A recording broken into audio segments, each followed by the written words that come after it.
Ma'am anxiety ఒక level వరకు that is motivating factor. For example ma'am నేను ఒక సిచ్యువేషన్ చెప్తా. మా మెడికల్ కాలేజ్లో ఆల్మోస్ట్ 150 స్టూడెంట్స్ ఉంటుంటే 150 స్టూడెంట్స్లో 130 స్టూడెంట్స్ రెగ్యులర్గా చదువుకుంటుండే, కానీ 20 స్టూడెంట్స్ ఉంటుండే ఎప్పుడు చదవకపోయేది.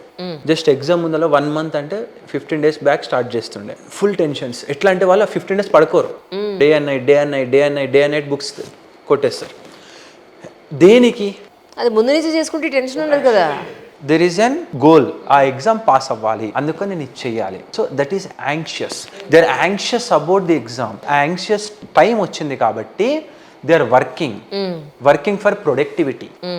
సో ఆఫ్టర్ ది ఎగ్జామ్ అయిపోయిన తర్వాత వాళ్ళు నార్మల్ అయిపోతారు. This is normal. So in this level anxiety is a motivating factor. మీకు రేపు వర్క్ ఉంది, మీకు ఆ వర్క్ అవ్వాలి అని టెన్షన్ పడతారు. ఆ టెన్షన్ లో మీరు అనుకున్న వర్క్స్ అన్ని చేసేస్తారు. అల్టిమేట్ గా మీకు వర్క్ అవుతుంది, దాని తర్వాత మీరు రిలాక్స్ అవుతారు. So that anxiety provoked you to do work. దాని తర్వాత యూ అచీవ్డ్. అది చాలా బ్లిస్ఫుల్ ఫీలింగ్ ఇస్తుంది. కానీ ఎగ్జామ్ అయిపోయిన తర్వాత కూడా అదే టెన్షన్ పడ్డం. మీకు ఒక కేసు చెప్తాను, యాంగ్జైటీ డిజార్డర్ ఎలా ఉంటుందో. కార్లో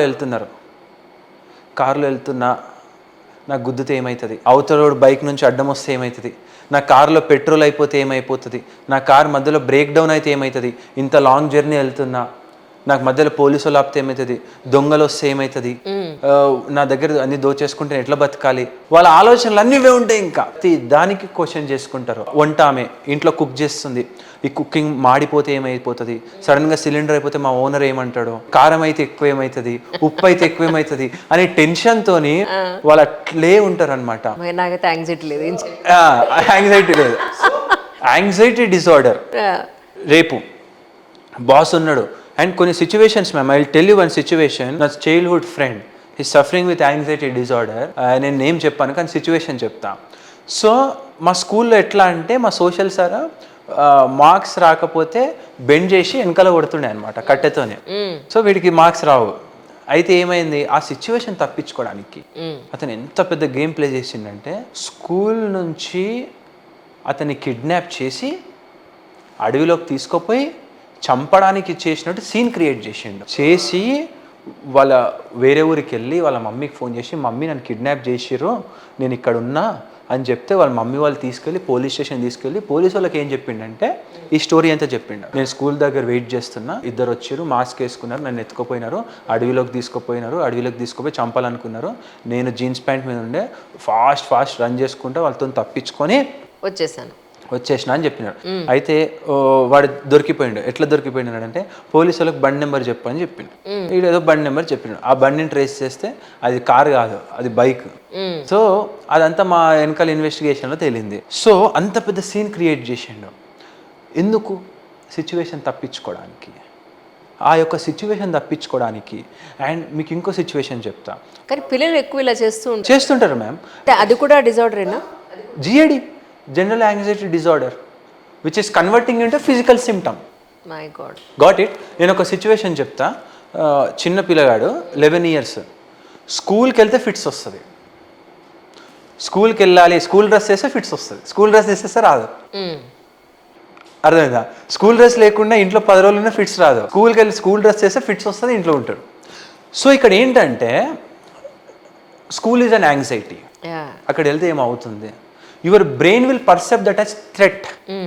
నాకేదో థ్రెట్ అవుతుంది, నాకు అక్కడ పోతే ఏమవుతుంది, అది నీకు ఫిజికల్ సిమ్టమ్గా ఫిట్స్ రూపంలో వస్తుంది. కొంతమందికి కడుపు నొప్పి వస్తుంది అంటారు, కొంతమంది కళ్ళు తిరిగి కింద పడతారు, రకరకాలుగా. సో జనరలైజ్డ్ యాంగ్జైటీ డిజార్డర్ అనేది చాలామంది చిన్న వాటికి యాంగ్జైటీ అనుకుంటారు. That not anxiety. యాంగ్జైటీ అనేది మీరు ఇప్పుడు ఫర్ ఎగ్జాంపుల్ మ్యామ్ పైన ఈగ తిరుగుతుంది, నేనున్నా, అదే యాంగ్జైటీ పర్సన్ ఎట్లుంటో తెలుసా, ఆ ఈగ నా చెవులోకి పోతే ఏమవుతుంది, నా నెత్తి మీదకి వస్తే ఏమవుతుంది, ఆ ఈగ నన్ను ఎందుకు డిస్టర్బ్ చేస్తుంది, నా చుట్టూ ఎందుకు తిరుగుతుంది అని ప్రతి మూమెంట్ రెస్ట్లెస్ ఉంటారు.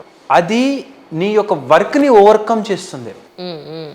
మీ సిచ్యువేషన్ తీసుకుందాం, రేపు వర్క్ ఉంది, మీరు పాజిటివ్గా వెళ్తే వర్క్ చేసేస్తారు. అదే నెగిటివ్ టెన్షన్ పడుకుంటే అమ్మో ఏమో అయిపోతుంది, వర్క్ అవ్వట్లే, అది ఇవ్వట్లే అని చెప్పేసి ఇంట్లో టెన్షన్ పడుకుంటా బయటికి వెళ్ళిపోయి తప్పించుకుంటే వర్క్ అవ్వదు. అవును, మీకు ఎగ్జాంపుల్ నన్ను ఎప్పుడు మా ఇంట్లో నీకు యాంగ్జైటీ ఉందని అంటూ ఉంటారు. ఏమైందంటే గ్యాస్ సిలిండర్ మా ఇంటికి వచ్చేవాడు ఎక్కడో కొంచెం ఒక ఏరియాలో ఉంటుంది, ఆ ఏరియాకి గ్యాస్ వాడు ఇంటికి వచ్చేవాడు. నేనే వెళ్ళాలి వాడు ఎక్కడ ఉంటే అక్కడికి. ఆ వెళ్ళే దారిలో ఏమైంది, ఒక పెద్ద ఈ వాటర్ పైప్ లైన్స్ వేసేదో పెద్ద ట్రక్ ఆగిపోయింది, ట్రాఫిక్ జామ్.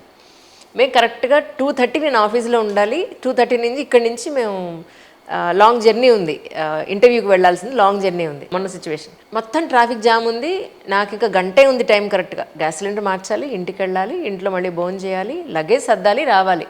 ఎందుకంటే ముందు రోజు కూడా నాకు ఆఫీస్లో లేట్ అయిపోయింది, అసలు టైమే సెట్ అవ్వలేదు. ఇంటికి వెళ్ళిన తర్వాత మళ్ళీ పిల్లలతో ఏదో గోల, నువ్వు ఇలా చేయలేదు, అలా చేయలేదు, చెప్పాను నేను, ఈ పని చేయలేదు, ఆ పని చేయలేదు.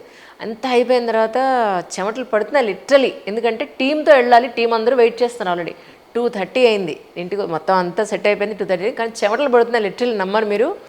సర్దుతున్నాను లగేజీ, చెమటలు పడుతున్నాయి, నీరసంగా అవుతుంది. నిజంగా నాకు అనిపించింది, నన్ను ఏమవుతుంది, ఇంకొక పావు గంట లేట్ అవుతుందేమో, కామ్ డౌన్, నాకు నేను చెప్పుకుని కాస్త భోజనం చేసి మంచులు తాగి రాకేష్ వస్తున్నాను 10 నిమిషాలని చెప్పాను. ఆ రోజు అసలు ఒక నాదే లేట్ అని అనుకుంటే ఆఫీస్కి వచ్చిందంటే 3 గంటలు లేట్గా బయలుదేరాం.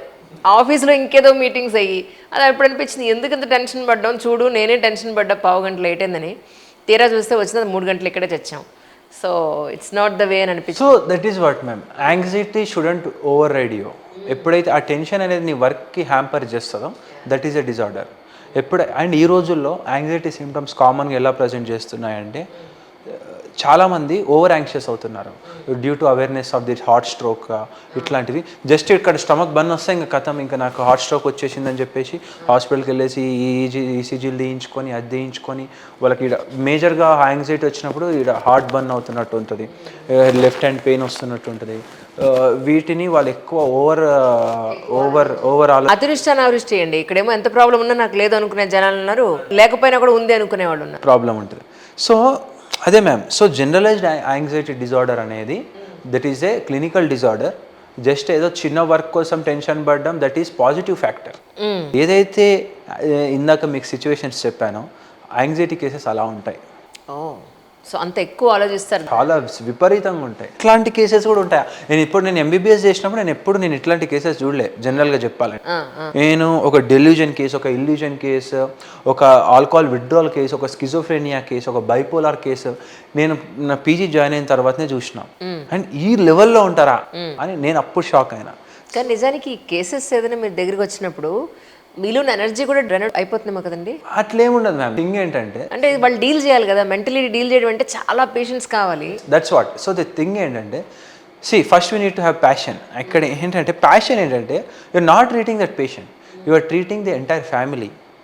ఆ ఒక్క పేషెంట్ బాగా అవుతే ఫ్యామిలీ చాలా హ్యాపీ ఉంటారు. ఎందుకంటే రక్త సంబంధంలో ఒక పర్సన్కి ఇట్లుంది, దాని తర్వాత నయమైండు మంచిగా ఉన్నాడంటే కుటుంబం అంతా నేను జీవితాంతం గుర్తుపెట్టుకుంటుంది. That will give satisfaction to doctors అంతే. అందులో దాని తప్ప మనం పేషెంట్ని క్యూర్ చేసినాం, పేషెంట్ లైఫ్లో హ్యాపీగా లీడ్ చేస్తున్నారు అన్నప్పుడు దాని ఇచ్చే హ్యాపీనెస్ వేరే ఉంటుంది. సో వాటి ముందు లేదు అంత కామన్. కానీ మీరు ఎర్రగడ్డ మెంటల్ హాస్పిటల్లో కూడా వర్క్ చేశారు. ఇప్పుడు చేస్తున్నాను, పీజీ సెకండ్ ఇయర్. మెంటల్ ఎందుకు వస్తుంది అసలు? మెంటల్గా పిచ్చి ఎందుకు వస్తుంది మ్యామ్? థింగ్ ఏంటంటే, మానసిక జబ్బులో కొన్ని 50-100 రకాలు ఉంటాయి. జనాలకు అవేర్నెస్ లేక ఏ మానసిక జబ్బునన్నా మెంటల్ జబ్బు అని చెప్పి పిలుస్తారు. ఇంటర్నల్గా ఉన్న హెల్తే మనకి శారీరకంగా మెంటల్ హెల్త్ రూపంలో బయటకు మెంటల్ హెల్త్ రూపం. ఇప్పుడు నేను చెప్పిన ప్రతిదీ, ఇప్పుడు స్కిజోఫ్రెనియా కావచ్చు, బైపోలర్ కావచ్చు, ADHD కావచ్చు, ఆటిజం కావచ్చు, సైకోసిస్ కావచ్చు, డెలిరియం కావచ్చు, ఆల్కహాల్ డిపెండెన్స్ కావచ్చు, కన్వర్జన్ డిజార్డర్ కావచ్చు, everything is a psychiatric illness. And వీటన్నిటిని జనరల్ పదాలు ఏమంటారు జనాలంటే మెంటల్ ప్రాబ్లం అంటారు. Simple. Due to lack of awareness. చాలామందికి పదాలు కూడా పలకడానికి రాదు. ఒకప్పుడులాగా లేదు. 10 years బ్యాక్ ఏదైతే పేషెంట్స్ దగ్గరికి ఇష్యూస్ ఉన్నాయో, ఇప్పుడు ఏదైతే ఇష్యూస్ ఉన్నాయో ప్రతి ఒక్కరు everyone is seeking the treatment. But నేనేమంటున్నానంటే ఎర్లీ స్టేజెస్లో సీక్ చేసి అండ్ ఎర్లీ స్టేజెస్లో ట్రీట్మెంట్ తీసుకుంటే నెక్స్ట్ ఫేజ్ ఆఫ్ లైఫ్ బాగుంటుంది అనేది నా యొక్క ఉద్దేశం.